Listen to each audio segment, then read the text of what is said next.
Proper preparation and planning prevents piss poor performance.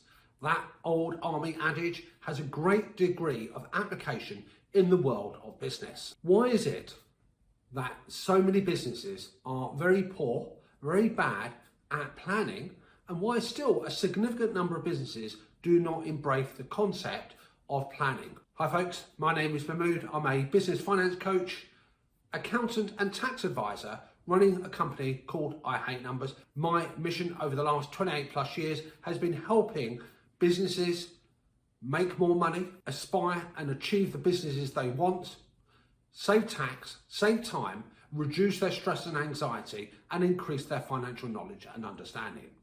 Let's crack on with the video. There is another adage, we're talking adages, that says a goal without a plan is just a wish.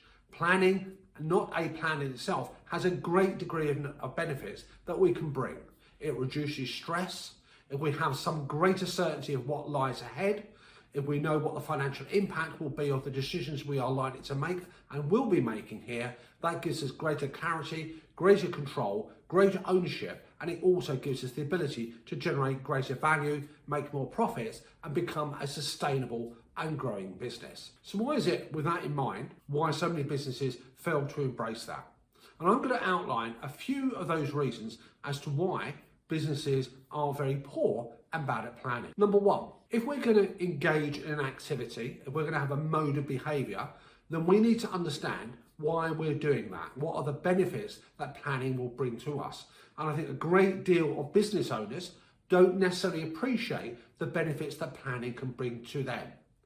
A lot of business owners will equate the idea of planning with a formal document, a plan, something that's set in stone, something that's not suitable for them. They would rather run their businesses on a reactive basis, but that's not the case. If we think about anything outside of our businesses that we have to change our behaviour for, so perhaps improving our diet, getting more sleep, we may not do that unless we appreciate what the benefits of that change in lifestyle will be. So unless you've actually had an illness, unless you've had an injury, unless you're getting burnt out, you may not appreciate what a change of diet, what a change in sleep patterns can actually do for you. It's the same in our business. And therefore, business owners out there, appreciate that if you want to understand the impact of your decisions, if you want to know, can I afford to take on a number of members of staff? How much profit am I making? What's going on in my business? Can I afford to do this? Can I afford to move forward?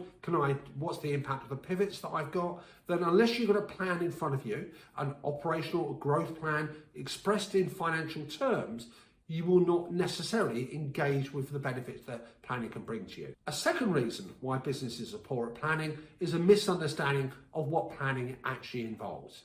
It doesn't require an MBA, it doesn't require a degree. It requires, in my experience, three things. It requires having an idea and a clarity of your destination. It requires you understanding what you need to do as a business to get to that end destination point.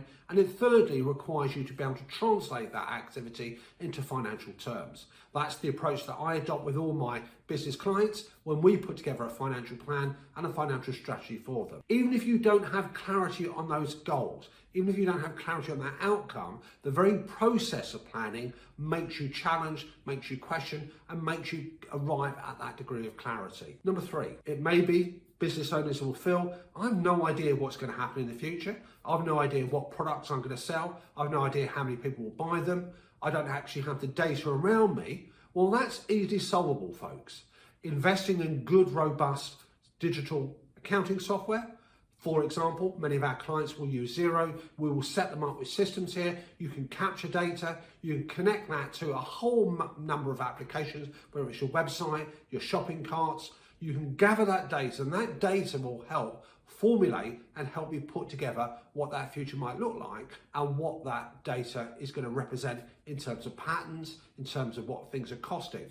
So having a good data system around you, very low cost of investment, will give you an immense amount there. Fourthly, you may feel that you lack the knowledge, the skill sets to put a plan together.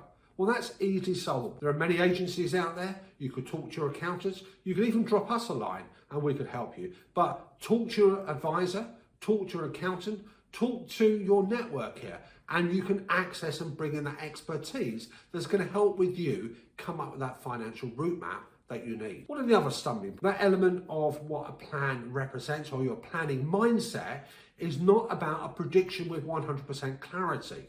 It's about based on the journey that we're going to be taking, based on the resources that we're going to invest, based on our understanding of what's going to lie ahead, the route we've got to take to get to our destination.